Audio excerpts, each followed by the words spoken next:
This is Valley News Live at 5. And now the arrest of a man for attempted murder. That arrest took place today. The stabbing occurred yesterday in Grand Forks. Investigators say the 20-year-old victim, John Bakazawabo of Grand Forks, was injured in the torso in the 2800 block of South 34th Street. He was taken to Altru Hospital. Authorities have now located and arrested 28-year-old Hassan Mohammed Hussan of Grand Forks. If he's found guilty of the charge, he could spend up to 20 years in prison. That feeling many of you had earlier today proved to be true. It felt like rain, and that's what parts of the viewing area got. Let's find out from Hutch Johnson what's out there and what's to come.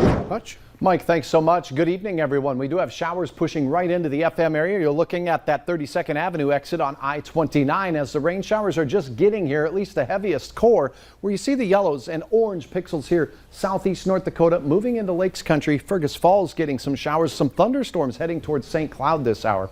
While the rain showers appear to be light for most in the Northern Valley north of Interstate 94. Here is a look at the closer view of the batch that's moving into the central and southern Red River Valley. This is all moving east at only 20 miles per hour. Notice it's a pretty wide swath of rain, so the rain could last a solid hour for some of us. And it'll be at times moderate rain shower activity that should amount to some significant totals. Again, moving off to the east at 20 miles per hour, it's going to be a soggy early evening here with just passing periods of light showers for most in northwest Minnesota. This area here, the exceptional drought area, picking up a good dose near Fosston, up portions of northern Norman County. So soggy this evening, but clearing already taking place out to the west. Mike, your forecast looks like this. Temperatures will be sneaking down into the 50s as the rain chances end after 10 to midnight for almost all of us. Your hour-by-hour forecast for this, how much rain to expect, and a look ahead to the rest of the week in a minute. You get a feeling something's coming. Yes. All right. Thanks so much, Hutch. New tonight at 5 o'clock, since sentencing has been set for mid-October for a man charged in a shooting death. Montana Cutback pleaded guilty to committing second-degree intentional murder in Beltrami County. Cutbank admitted to being in a backseat passenger in a motor vehicle which stopped at a home near Cass on November 24, 2020.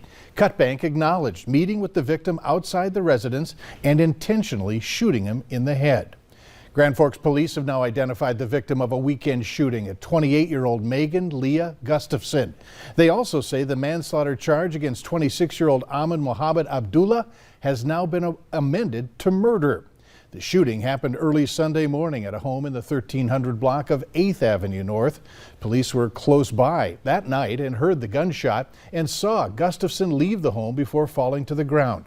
She later died at Altru Hospital.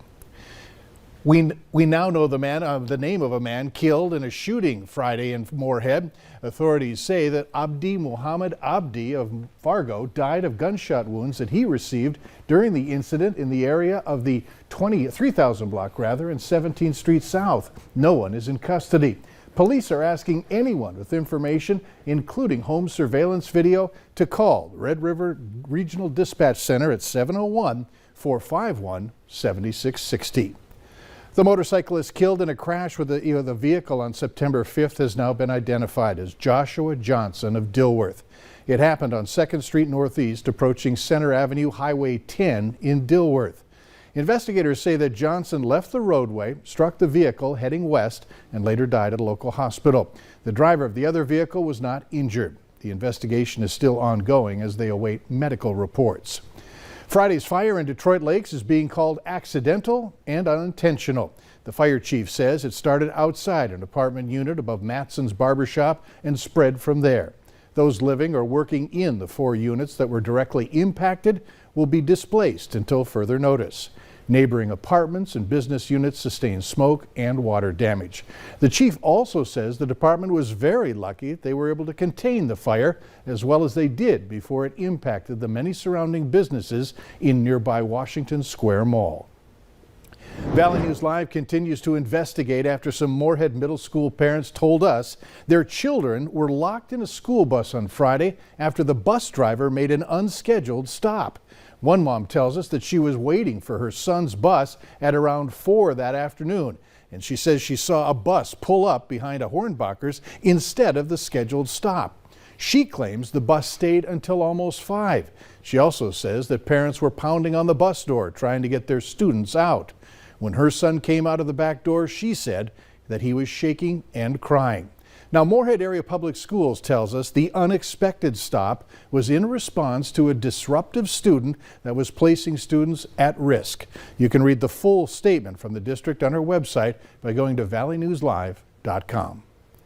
Protesters stood their ground outside an elementary school in Grand Forks this morning. They want the freedom to choose whether their son or daughter wears a mask in school. Valley News Team's J.C. Dodd was there, and she has our story. To put masks on children under the pretext or the context of trying to protect them from COVID-19 is beyond foolish because it's very harmful. Children are suffering emotionally. Holding signs saying, "Let our kids breathe" and "My child, my choice," these parents and kids were hoping to get their message across loud and clear. This mandate that's imposed by the school board is not based on science, it's based on fear. David Waterman, who is the executive director of Midwest Public Health Coalition, says by making students wear masks, he believes the district is harming their education. Children can't communicate with each other with a mask over their nose and mouth.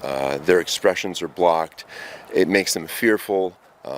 It doesn't stop the virus, and it prevents them from learning. One mom says she was there standing for freedom. We need to have the right to choose whether or not we mask, whether you believe masks work or not. The group stayed outside of the school for an hour while many cars driving by honked and waved in support. But a handful in opposition did let their opinions show.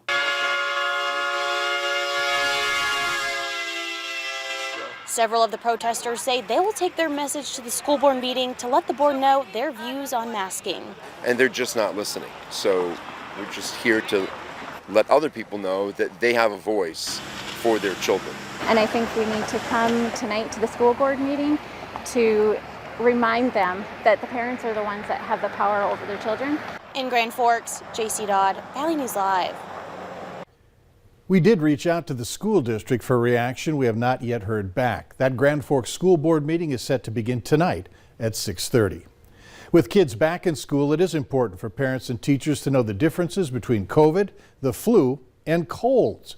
Now, with a cold, experts say there are coughs, runny noses, and sometimes a headache, but not severe. Symptoms usually go away in a day or two.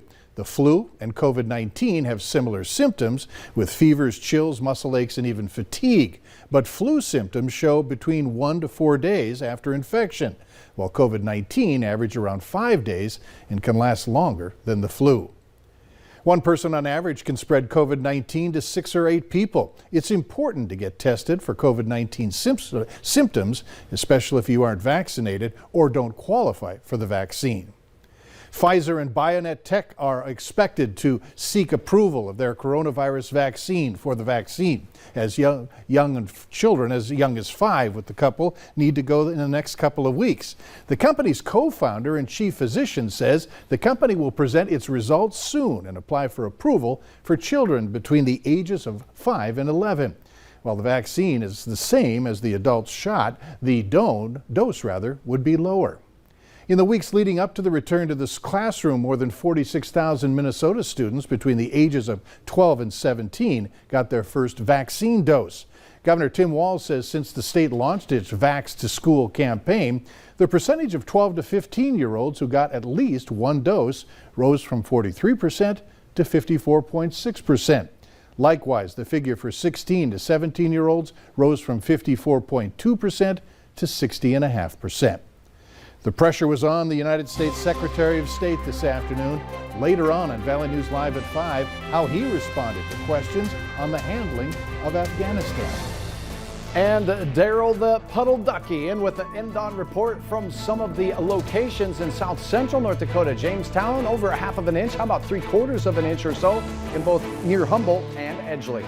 Your hour-by-hour forecast includes rain tonight, and details are next.